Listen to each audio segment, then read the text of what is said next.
October 17, 1969. The Grafenwohr training area, West Germany. A persistent, chilling drizzle fell from a sky the color of bruised lead, turning the earth into a sucking, clay-like mire. Red Army observer Colonel Pyotr Grigorenko hunched his shoulders against the damp, the coarse wool of his Soviet greatcoat feeling heavy and useless. He watched through a pair of battered Steiner binoculars as a platoon of American M60 Patton tanks churned through the mud, their massive 105mm guns traversing with a low hydraulic whine. It was impressive, in a brutish, predictable way. The sort of steel behemoth he understood perfectly. His minder, a young, impossibly clean-shaven U.S. Army captain named Ellis, stood beside him, a faint, knowing smile playing on his lips. "Quite a show, Colonel. But if you'll indulge us, we have a different piece of hardware we'd like you to see. Something for the airborne boys." Grigorenko grunted, his breath misting in the cold air. Different. He'd heard that word before from the Americans. It usually meant an overcomplicated solution to a simple problem. He followed Ellis to a different viewing area, a stretch of open ground dotted with pine trees, their branches drooping with the weight of the rain. The wind picked up, carrying the distant, thickening thrum of turboprop engines. A hulking C-130 Hercules emerged from the low cloud cover, a gray whale in a gray ocean. Grigorenko tracked it, expecting to see the usual cascade of paratroopers, their static lines blossoming into canopies, but the cargo door disgorged something else entirely, something impossible. It was a low, angular shape, dwarfed by the lumbering transport plane. A cluster of parachutes, not one or two, but a whole bouquet of them, erupted above it. Ribbon chutes, wide and colorful, slowing its descent from a fall to a controlled, almost graceful drift. It wasn't a supply crate. It had a turret, a gun. "You must be joking," Grigorenko whispered, the words stolen by the wind. The object hit the earth with a deep, metallic thud that was audible even from a distance, a sound that was more solid, more consequential than the landing of any vehicle had a right to be. The parachutes were jettisoned in a puff of smoke, and there it stood, squat and menacing in the German mud. A tank. Captain Ellis's voice was calm, almost casual. "Colonel Grigorenko, meet the M551 Sheridan." The Soviet officer raised his binoculars again, his knuckles white. His trained eyes scanned the vehicle. It was small, alarmingly so, but its silhouette was wrong. The gun tube was too short, too thick. It wasn't a standard 90mm or even 105mm. It was a cannon with the bore of a howitzer. A massive gaping muzzle. "What is that caliber?" he asked, his voice tight. "That, sir, is the 152mm gun launcher," Ellis said, the pride in his voice barely contained. The Soviet officer lowered his binoculars and turned to face the American, his expression a mask of pure, unadulterated disbelief. The cold, the mud, the drizzle, it all faded away. A single, staggering concept rewired his understanding of mobile warfare. The Americans hadn't just built a better tank. They had built a tank that flew, and they had given it a gun that could level a building. The sheer audacious insanity of it was a physical blow. In that moment, the entire paradigm of the battlefield shifted beneath his feet. This changed everything. The Sheridan didn't just sit there. With a roar of its Detroit diesel engine, it kicked into life, its tracks digging into the sodden earth. It didn't lumber like the 50-ton Pattons. It darted. It was nimble, almost insect-like in its movements, a predator unburdened by the weight of conventional armor. Grigorenko watched, mesmerized, as it pivoted on one track, throwing up a fan of dark mud and accelerated towards a prearranged firing line. The contrast was jarring. This was not a steel fortress. It was a cavalryman, a raider. His mind raced, trying to categorize it. A reconnaissance vehicle? Too heavily armed. An assault gun? Too mobile, too dispensable. The puzzle of its existence was intoxicating. Gun launcher, Grigorenko repeated, the strange English compound word feeling foreign on his tongue. He turned to Captain Ellis, his professional composure starting to crack under the weight of his curiosity. A gun is a gun. A launcher is for rockets. Which is it? Ellis's smile widened. Both, Colonel. It's both. Think of it less as a cannon and more as a doorway. A doorway for different kinds of hell. As the Sheridan reached the firing line, its turret rotated with a quiet electric hum, a stark contrast to the heavier mechanical groans of the M60s. The crew inside, sealed in their aluminum shell, went through their drill. Grigorenko could imagine the tension, the focus. They were about to demonstrate the very soul of this machine. The M551, Ellis narrated, his tone now that of a technical guide. It can fire a conventional 152mm high-explosive round, good for bunkers, infantry concentrations, but that's just the warm-up act. The first shot was thunderous. A bright orange flame, shaped like a giant cigar, erupted from the short, thick barrel. The concussion hit them a moment later, a physical pressure wave that punched through the damp air. The target, a skeletal structure of old cars, disintegrated in a shower of torn metal. It was brutal, direct firepower. Impressive, but still within the realm of Grigorenko's understanding. Then came the change. The crew, with an efficiency that spoke of endless practice, began loading a different kind of ordnance. It was longer, sleeker, encased in a combustible casing that was consumed upon firing. This was not a simple shell. This, Ellis said, his voice dropping slightly, is the M551 Shillelagh. A missile. They were loading a missile into the breech of a tank cannon. Grigorenko felt a cold knot form in his stomach. The implications began to unfold in his mind like a deadly flower. A conventional tank round is an unguided projectile, a hope and a prayer over long distances. Its accuracy plummets, its trajectory a slave to wind and gravity. But a missile thinks. The Sheridan fired again. This time the report was different, a sharp crack, followed by a sustained fiery whoosh. The projectile, the Shillelagh, shot from the barrel, its small sustain motor igniting mid-flight. For a split second, it seemed to hang in the air, a dart of controlled fury. Then it began to steer.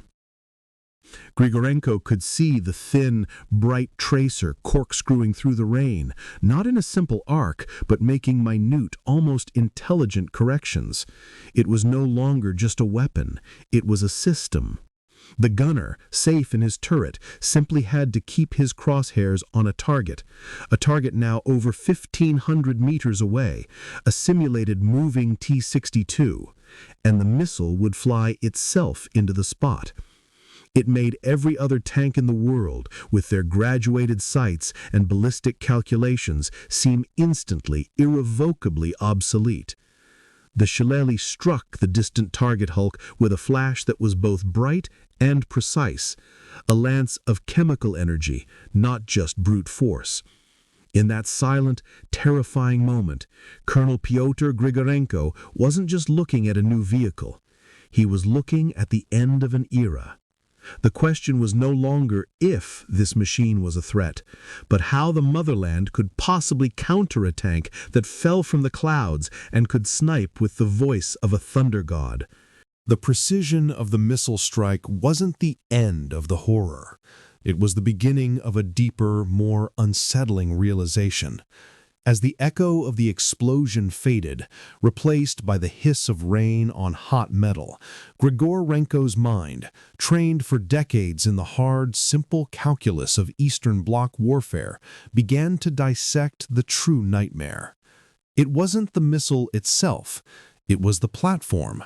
He watched the Sheridan, now maneuvering again, its low profile making it vanish and reappear in the dips and folds of the German terrain. Its aluminum armor was a scandal, a deliberate vulnerability. A Soviet BMP's 73mm smoothbore could likely pierce it. A heavy machine gun might cause havoc inside. This was not a machine built for the grand, head-on armored clashes dreamed of by Warsaw Pact strategists. This was something else entirely. Captain Ellis, sensing the direction of the colonel's thoughts, gestured toward the agile vehicle. Its armor is its speed, Colonel, and its ability to be somewhere it's not supposed to be. Somewhere it's not supposed to be. The phrase landed with the weight of a final judgment. Grigorenko's gaze lifted from the tank, sweeping across the gloomy pine-studded horizon. His internal map of a potential European battlefield, a map of choke points, bridges, and fortified lines, began to tear. He imagined it not here, in a controlled demonstration, but in the chaos of war. He imagined the Fulda Gap, not with a wall of Soviet steel, but infested with these phantoms, dropped behind the front lines by squadrons of Hercules transports. They wouldn't engage his regimental columns head-on. They were too clever for that. They would be hunters of logistics. They would materialize from forests his reconnaissance had declared clear, fire a single unerring shillelagh into the thin rear armor of a T-72 battalion commander's tank, and then melt back into the landscape. They would ambush supply convoys, annihilate command posts, and sever communication lines. They wouldn't break the spearhead. They would dissolve the shaft holding it. The sheer disruptive potential was staggering. Every river, every forest, every abandoned farmhouse behind the front lines became a potential lair for a 152mm gun. The Americans hadn't just built a new weapon, they had built a system for injecting chaos directly into the enemy's bloodstream. It was partisan warfare, mechanized and delivered by air. He looked back at Captain Ellis. The American's polite, confident demeanor now seemed not just professional, but predatory. This was the face of a new kind of enemy, one who fought with gadgets and gambits, who valued surprise over sheer mass. The Soviet Union could outproduce anyone in tanks. But could it outproduce a concept? Could it build enough air defenses to cover every square kilometer behind its advancing armies? The logistical terror of it was infinite. The demonstration was over. The Sheridan, its job done, sat quietly in the mud, steam rising from its engine deck. But to Grigorenko, it was no longer just a vehicle. It was a ghost, a premonition. And he knew, with a chilling certainty, that the report he would file to Moscow would be met not with belief, but with a skepticism bordering on ridicule. He would have to make them understand. He had just seen the future, and it could fly. The black Zeal limousine cut through the Berlin night, its tires hissing on the wet pavement. Inside, Colonel Grigorenko sat in silence, the faint smell of damp wool and leather filling the compartment. He stared out at the bleary, neon-streaked city, but he didn't see the Checkpoint Charlie floodlights or the skeletal remains of the Reichstag. He saw the squat silhouette of the Sheridan, its monstrous gun pointed at the future of warfare. His attaché case, resting on the seat beside him, felt heavier than lead. Inside was his notebook, filled with frantic, water-spotted sketches and technical observations. Aluminum hull, combustible cartridge cases, missile guidance wire. The words were dry, but the reality they described was a screaming siren. How could he translate the visceral shock of that demonstration into the sterile, bureaucratic language of a GRU field report? He imagined the scene in Moscow. the grim-faced generals in the deep bunker command centers, men who had learned their trade at Stalingrad and Kursk, where victory was measured in the grinding consumption of men and metal. They would look at his notes, at the concept of a light airborne tank, and scoff. Aluminum? It was an insult. A can, a single hit from a 125mm smoothbore would turn it into a molten coffin. They would dismiss it as a typical American fascination with expensive, fragile toys. But they wouldn't have stood in the Grafenwohr mud. They wouldn't have felt the cognitive dissonance of watching a tank descend from the heavens. They wouldn't have understood that its vulnerability was its greatest weapon, because it forced a complete re-evaluation of the battlefield. The Sheridan wasn't meant to duel with T-72s in an open field. It was a spectre, designed to shatter the very logic of the rear echelon. His driver pulled up to the imposing, soulless concrete block of the Soviet embassy. The guards, their expressions blank under their fur ushankas, snapped to attention. Grigorenko barely noticed. He climbed the steps, his mind already composing the first fateful sentences. He would have to be careful. Too much alarmism could see his report dismissed as the ravings of a man spooked by imperialist theatrics. Too little, and the motherland would be blindsided. He entered his secure office, the air thick with the scent of stale tobacco and cheap paper. He sat at his typewriter, feeding a single sheet of onion skin paper into the roller. The clatter of the keys was the only sound, a staccato counterpoint to the storm in his mind. He typed the technical specifications with a clinical detachment, but his narrative kept drifting back to the implications. Represents a fundamental shift in tactical doctrine, prioritizing strategic mobility and disruptive potential over armored survivability. He described the gun launcher, the Shillelagh missile, its terrifying accuracy. Effectively negates the range advantage of our main battle tanks, presenting a direct threat to command and control elements. He finished the report, adding his final, stark assessment. The capability to deploy a weapon system of this firepower via aerial delivery behind forward lines constitutes a strategic surprise of the highest order. Our current rear area security and air defense doctrines are not structured to counter a threat of this nature and dispersion. He signed it, the ink from his pen a dark final blot. He sealed the document in a thick manila envelope, the wax imprint of the Soviet seal feeling like a brand of failure. He had done his duty. He had borne witness. But as he handed the report to the grim-faced communications officer for its encrypted journey to Moscow, a profound unease settled over him. He had sent a warning, but would anyone in the halls of power truly listen? Or would the ghost in the machine remain unseen until it was too late? Weeks later, deep within the labyrinthine corridors of the Soviet Ministry of Defense, a different kind of cold permeated the air. It was the chill of recycled air and institutional skepticism. General Alexei Kurochkin, a man whose frame seemed carved from the same granite as the statues outside, held Grigorenko's report between two thick fingers as if it were a contaminated thing. "A flying tank," he stated, his voice a low rumble. He dropped the papers onto his vast, empty desk. "Grigorenko has been in the West too long. He's started to believe their propaganda." Across from him, Colonel General Vasilyev, a younger, sharper man from the rocket forces, leaned forward. "The technical details are specific, Alexei. The 152mm gun launcher, the missile.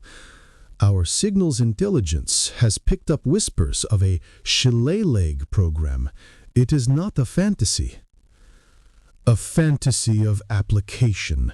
Kurochkin slammed a fist on the desk, making the inkwell jump. This is not a weapon of war. It is a parlor trick. Aluminum. One burst from a KPV heavy machine gun would shred it. A single 125mm shell would not just destroy it, it would vaporize it. It is a death trap for its crew. And if you cannot hit it? Vasilyev countered, his voice calm but insistent. If it is not where you expect it to be. Grigorenko's point is not its armor, but its delivery. Imagine a dozen of these, dropped along the Oder River, severing our second echelon forces. They would not engage your T-72s, they would hunt your fuel tankers. They would assassinate your mobile command posts. Kurochkin waved a dismissive hand. We have the ZSU-23-4 Shilka. We have the SA-9 Gaskin. Our air defenses would turn the sky into a steel curtain. These slow, low-flying transports would be swatted from the air like flies. And for every one we shoot down, another might get through, Vasilyev pressed. The cost of a single C-130 and 3 of these things is a pittance to the Americans compared to the chaos they could cause. This is not about winning a tank battle. It is about sowing paralysis. The debate raged, a microcosm of the ideological chasm within the Soviet military itself. The old guard, the tankists, saw war as a colossal, head-on clash of armored fists. This new concept, asymmetry, disruption, psychological warfare, was alien and dishonorable. But a new generation of officers, men like Vasilyev who understood the power of technology and precision, saw the terrifying glimmer of truth in Grigorenko's warning. The outcome was a quintessentially Soviet compromise. There would be no panic, no radical shift in doctrine. But quietly, research was initiated into a counter. Design bureaus were given a new secret requirement: to study the feasibility of a Soviet airborne tank. A vehicle that could answer the Sheridan's shocking maneuverability with its own. It was a project shrouded in ambiguity, plagued by the immense technical challenge of marrying heavy firepower to air-droppable weight. The seed of doubt, however, had been planted. The ghost of the Sheridan now haunted the steppes, not as an immediate threat, but as a specter of a future they were struggling to comprehend. The race was on. Not just for a new tank, but for the very soul of modern warfare.